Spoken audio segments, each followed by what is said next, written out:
Iti Sherry translates to Dear Haiti in English, and is a traditional patriotic song of Haiti.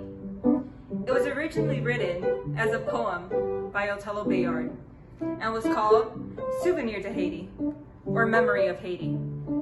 It was composed to music in 1925.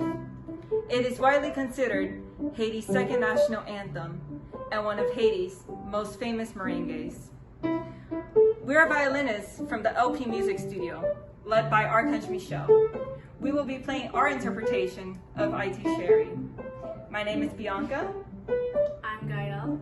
My name is Vakia. My name is Gardine. My name is Teresa.